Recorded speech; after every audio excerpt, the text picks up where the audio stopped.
me is that in order for us to be properly fueled for life, in order for us to be properly fueled for life, we have to eat right. You say, well, what do you mean eat right? We cannot. If we expect to live to be in our 60s, we expect to live to be in our 70s, 80s, 90s, and be comfortable living, right? I mean, some of us are living, but we don't have a great quality of life in our living. Some of us are living, and we have, all these different health challenges and struggles and issues. There are changes that we need to make in our bodies and especially in our diets because what's going on in your body starts with what you put into your mouth, all right? So if you're putting junk into your body, how do you think that's going to affect and fuel your body? I gave this analogy on last week, and I want to pick this analogy up again. But when you go and put gas in your car, if you know that a certain gas station has bad gas, and what I mean by bad gas, they got water or trash or whatever in their gas, and last few times you've gotten gas from there, you've had some engine problems or some sort of problems. Are you going to continue to go there and get gas? No, no. So then we have to begin to think of our food as the same way. If we know that we're trying to get the certain result out of our bodies, but with the food that we've been putting in it, we haven't been able to get that result, then what good, right? Or why would we continue to do so? Why would we continue to put that food into our bodies? Fuel for life starts with our food. Let me tell you the way.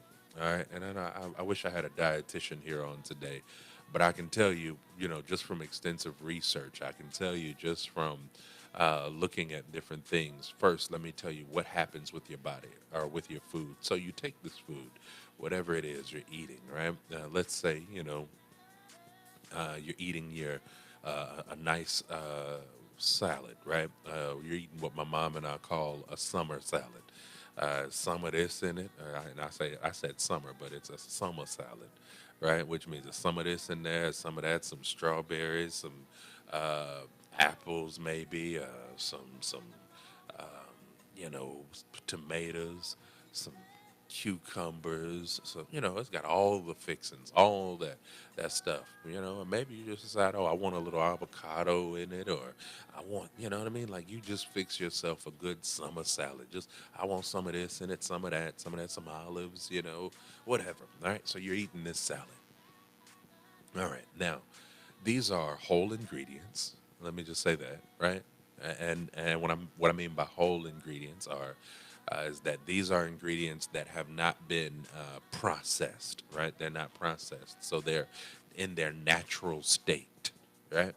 So you begin eating these this salad, and you're chewing it up. You're chewing it up, and you've got your lettuce, you've got all that stuff in there, and it's all those nutrients. As you begin to chew it, it begins to break down those different fibers. Your tongue and your mouth begins to salivate, which the enzymes interact with different things, and even from the chewing process, some of the nutrients begins to go into your body, right? But then you swallow it, and then as your body begins to digest it, break it down even further, and it takes all the rest of those nutrients and it supplies it to the rest of your body. Then, as the rest of your body begins to get it, then now you're fueling yourself and you're like, oh, I feel good.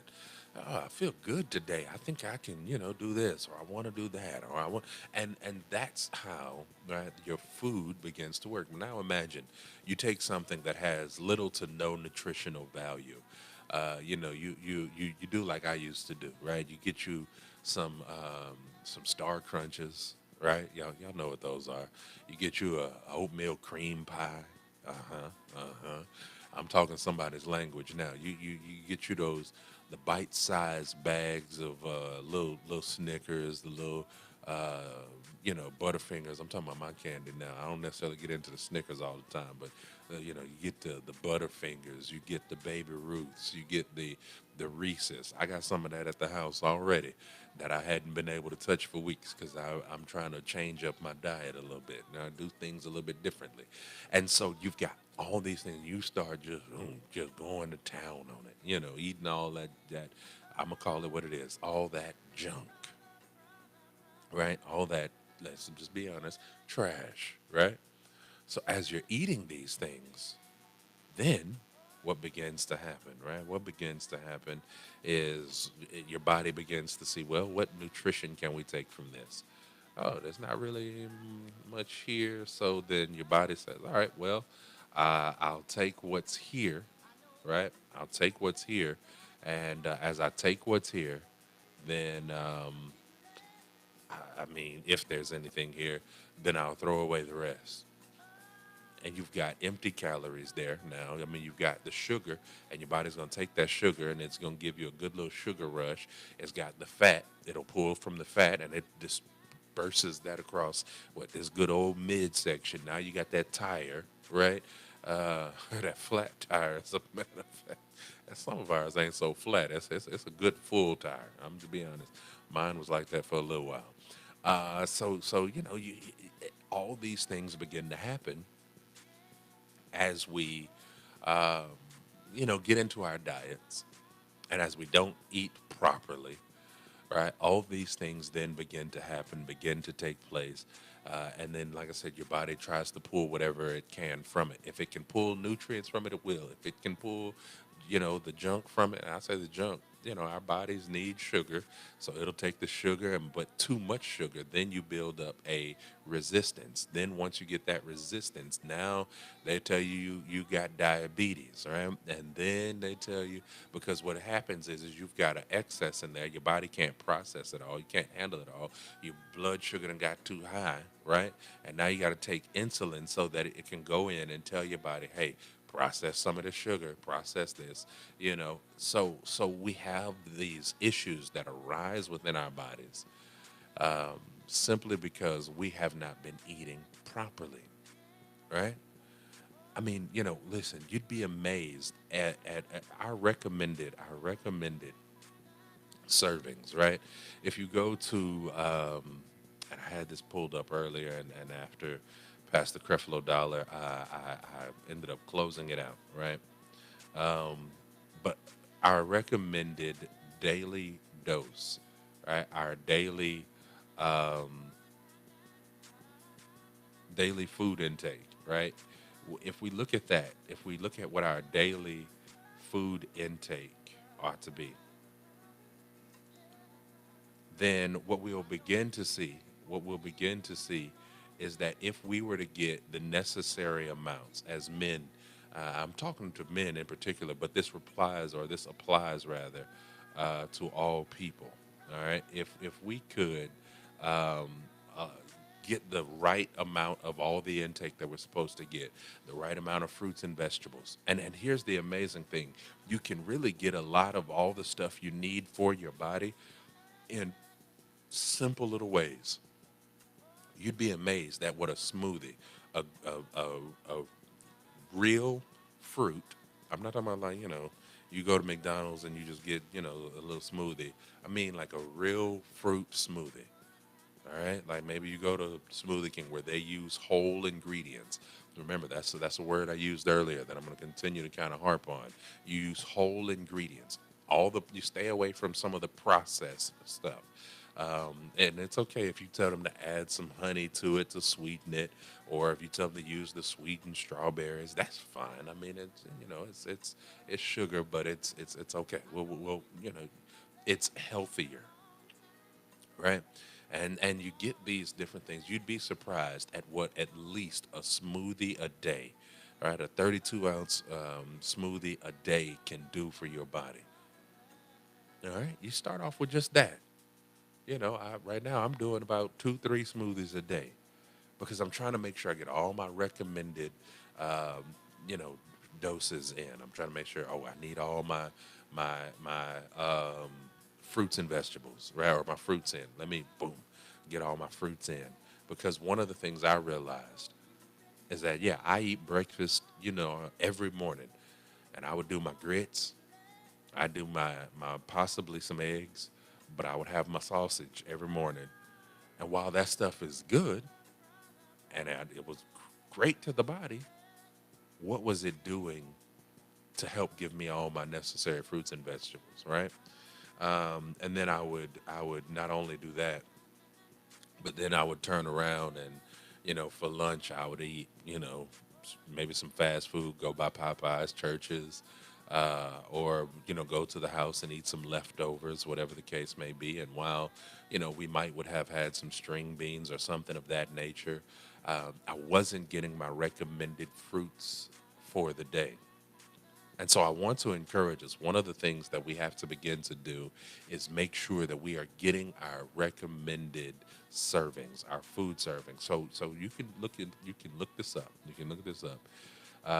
And you just type in recommended food servings for men over or men at age, and type in your age, and you'll begin to see what they'll say. All right, men, of a certain age, they need to have this amount of fruit, they need to have this amount of vegetables. Okay, and you can get most of that in a smoothie. If the fruit servings, the vegetables, you just have to add more vegetables to your diet. Eat a healthy salad. Like I said, a good summer salad would do the trick. I mean, listen, if you want fuel for life, we've got to be conscious. We've got to be conscious of the food that we put in our body. And I'm not telling anybody to stop eating meat. Look, I'm not saying that. Meat is good for you, you know, within moderation. But your entire meal should not be just protein, protein, protein, and you've got no vegetables. You got no, you know what I mean? You've got to feed your body what you need to fuel your body, because your body is only going to be able to do what you fuel it to do. So if you don't fuel it, what's it going to do? It's going to break down on you. If I don't put gas in my Jeep, and I just keep on driving it until, it didn't run out of gas, what's going to do? All of a sudden now, next time I put some gas in it, it's going to be driving a little funny. And then, I let it happen again. I run out of gas. And then next thing, it's going to be a problem. You've got to fuel your body. You've got to fuel your body. And you say, well, listen, man, that's easy for you to say. I can't stand to taste all that stuff. Listen, I said it during the pandemic when everybody was saying I can't stand these masks. You know, I was right there with y'all some of the time, feeling the same way. Man, I'm tired of wearing this mask. I can't breathe. But you'd be amazed at what you can get used to. And if you play around enough with the flavor combinations, I guarantee you'll find a flavor profile of smoothie that absolutely works for you. Me, listen, when I go to like say Smoothie King or something, right? I say, all right, give me the strawberry kiwi or pineapple kiwi, whatever it is, strawberry pineapple kiwi. I think it is strawberry kiwi or whatever, and then I tell them to add pineapples into it. Um, Take out the dairy way or the dairy whey, yeah, because I don't want that dairy stuff in there. My body can't do well or doesn't do well with dairy, so skip all that dairy stuff, right? And that's the smoothie I get when I go there, and I know that flavor profile works for me. Otherwise, at any other place or even there, sometimes I'll just say, give me a strawberry banana. Give me straight strawberries, right? Strawberry and honey. Yeah, whatever. You have to find flavor profiles that work for you. Because if you're always saying, I don't like that kind of stuff, and then you wonder why your body can't do all the things you need it to do. You wonder why it's hard for you to get up. You wonder why it's hard for you to stand up sometimes. You wonder why your legs cramping and hurting. All you've got to put the right stuff in your body. Some of you know, some of us know that we have different ailments such as gout or whatever, but we eat what we want to eat anyway, and it doesn't help to fuel our body. I may be a little bit rough on you today. I may be a little bit harsh on us today, but I've got to I've got to encourage us. to make sure that we are fueling our bodies for life. Brothers, we've got so much life to live. But how can we live said life if we are always, right? If we're always just, like we can't even fuel ourselves, right? Because it's like, man, I ain't got the energy to do this. I'm hurting today, bro. I ain't be able to. No, start eating better. You know, start eating a more balanced diet. And again, you can look it up. You can look it up in your phone. You can look it up on your iPad, on your laptop. Look it up. Recommended daily food intake or food servings, for a man, and then put in your age. And it'll show you, and then you'll find out, hey, listen, maybe I haven't been eating as good as I think I have. It's been tasting good. And I'm going to close with this. Let me just say, eating better, eating healthy does not mean that it has to be nasty. Can I get an amen right there? Eating healthy don't mean it's got to be nasty. Like I said earlier, find the flavor profile. But even if you start eating more vegetables and you eat a good summer salad, listen, it's all right if you take you. This is what I do. I'm gonna tell you. I don't play around with. I like salads, but it's got to be right. you know. So I give me a little salt, a little bit of black pepper, or a little peppercorn medley that we have. A little garlic powder, a little onion powder. Sprinkle all of that on my salad. A nice little Italian blend or something. I'll sprinkle that on there, or Greek blend, whatever. And then I use my favorite dressing, whether it be a dairy-free ranch or a dairy-free Caesar or whatever. And that salad's gonna taste good to me, because otherwise, I'm not gonna eat that thing. Like, come on now. And you say, I don't eat that kind of stuff. Listen, it's fuel for life. And you've got to make it taste as good as you can. I mean, get you some tomatoes, put you some salt and pepper on them, and just start going to town on some tomatoes like they used to do back in the day. You know how Grandma, Big Mama, and all them, Papa and all them used to do? They'll slice up a tomato, sprinkle some salt and pepper, and just go to town. And also, you'd be surprised what a good baked sweet potato will do for you. Yeah, yeah, yeah. Instead of when you get your steak, now I'm not saying don't get a steak. Get you a good steak, right? Get you a good summer salad or a salad to go with it. Season it up good, and then a good baked sweet potato. You ain't got to put all the extra stuff in it, because really it's good by itself, in my opinion. But if you want to put some extra in it, that's you. That's what we've got to do. All right. All right, friends. You're listening to Pastor James Chavis with great gospel music and daily encouragement. Now, at a new time,